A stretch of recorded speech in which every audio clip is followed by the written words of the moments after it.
नमो नारायणी भगवते वासुदेवाय नमः।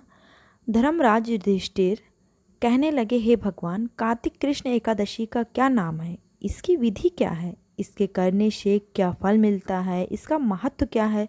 सो आप विस्तार पूर्वक मुझे बताइए। भगवान श्री कृष्ण बोले, कार्तिक कृष्ण पक्ष की एकादशी का नाम रमा एकादशी है। यह बड़े बड़े पापों का नाश करने वाली है। इसका महात्म्य जो है तुमसे कहता हूँ, ध्यान पूर्वक सुनो इसकी कथा। हे राजन, प्राचीन काल में मुचुकुंद नाम का एक राजा था। उसकी इंद्र के साथ मित्रता थी और साथ ही यम, कुबेर, वरुण और विभीषण भी इनके मित्र थे। यह राजा बड़ा धर्मात्मा, विष्णु भक्त और न्याय के साथ राज करता था। उस राजा की एक कन्या थी जिसका नाम चंद्रभागा था। उस कन्या का विवाह चंद्रसेन के पुत्र शोभन के साथ हुआ था। एक समय वह शोभन ससुराल आया।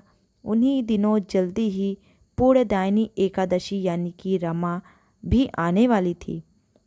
जब व्रत का दिन समीप आ गया तो चंद्रभागा के मन में अत्यंत सोच उत्पन्न हुआ कि मेरे पति अत्यंत दुर्लभ हैं और मेरे पिता की आज्ञा अति कठोर है। 10वीं को राजा ने ढोल बजवाकर सारे राज्य में घोषणा करवा दी कि एकादशी को भोजन नहीं करना चाहिए। ढोल की घोषणा सुनते शोभन को अत्यंत चिंता हुई और वो अपनी पत्नी से कहा, हे प्रिय, अब क्या करना चाहिए? मैं किसी प्रकार भी भूखा सहन नहीं कर सकता।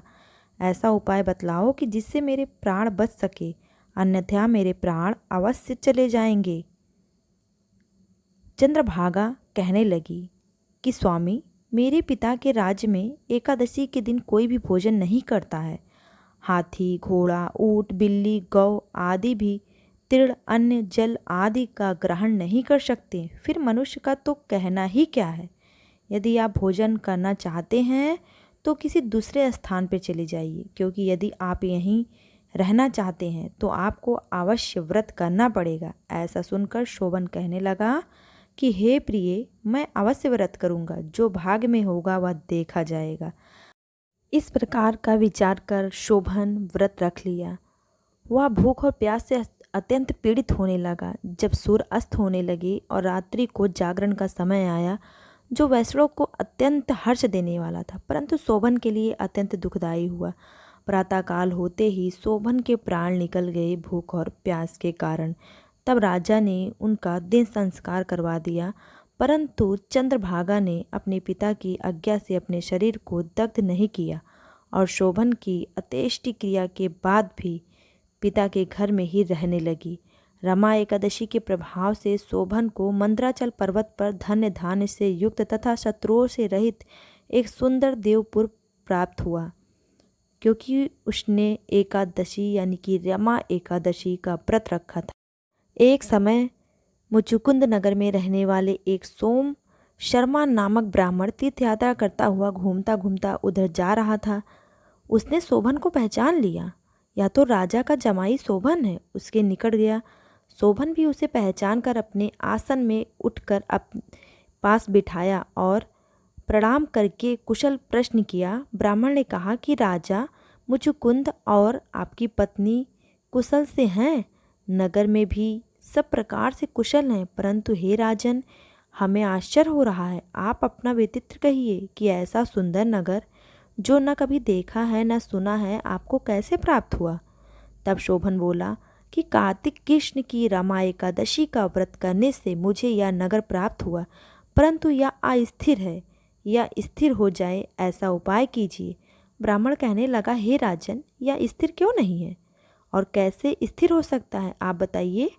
फिर मैं अवश्य में वह उपाय करूँगा। मेरी इस बात को आप मिथ्या न समझिए। शोभन ने कहा कि मैं इस व्रत को श्रद्धा रहित होकर किया है, अतः यह सब कुछ अस्थिर है। यदि आप मुचुकुंद की कन्या चंद्रभागा को यह सब विदित कहें तो यह स्थिर हो जाएगा। ऐसा सुनकर उस श्रेष्ठ ब्राह्मण ने अपने नगर लौटकर चंद्रभागा से यह सारी बात सुनाई। ब्राह्मण के वचन सुनकर चंद्रभागा बड़ी प्रसन्न हुई। ब्राह्मण से कहने लगी, हे ब्राह्मण, ये सब बातें आप अपने प्रत्यक्ष देखी हैं या स्वप्न में कह रहे हैं? ब्राह्मण कहने लगी, हे पुत्री, मैंने महावन में तुम्हारे पति को प्रत्यक्ष देखा है, साथ ही किसी से विजय न हो ऐसा देवताओं के नगर के समान उनका नगर है। उन्होंने यह भी कहा है यह स्थिर नहीं है, जिस प्रकार वह स्थिर रह सके सो उपाय करना चाहिए। चंद्रभागा कहने लगी, हे साधु महाराज, तुम मुझे वहाँ ले चलो। मुझे पतिदेव के दर्शन की तीव्र लालसा है। मैं अपने किए हुए पुण्य से उस नगर को स्थिर बना दूंगी। आप मुझे वहाँ पे लेके चलिए। आप कुछ ऐसा कीजिए जिससे आप हमें और उन्हें मिला दीजिए। सोम शर्मा यह बात सुनकर चंद्रभागा को लेकर मंदराचल पर्वत के समीप वामदेव ऋषि के आश्रम पर गया। वामदेव जी ने सारी बात सुनी। वेद मंत्रों के उच्चारण से चंद्रभागा का अभिषेक कर दिया। तब ऋषि के मंत्र के प्रभाव और एकादशी व्रत से चंद्रभागा का शरीर दिव्य हो गया और वह दिव्य गति से प्राप्त हुई। इसके बाद बड़ी प्रसन्नता के साथ अपने पति के निकट गई। अपनी प्रिय पत्नी को देखकर शोभन अति प्रसन्न हुआ और उसे बुलाकर अपनी बाईं ओर बिठा लिया। चंद्रभागा कहने लगी, हे प्राणनाथ, आप मेरे पुण्य को ग्रहण कीजिए। अपने पिता के घर जब मैं 8 वर्ष की थी तब से विधिपूर्वक एकादशी व्रत करती आ रही हूँ। इस पुण्य के प्राप्त से आपका यह नगर स्थिर हो जाएगा तथा समस्त कर्मों से युक्त होकर प्रलय के अंत तक रहेगा। इस प्रकार चंद्रभागा ने दिव्य आभूषणों और वस्त्रों से सुसज्जित होकर अपने पति के साथ आनंद पूर्वक रहने लगी।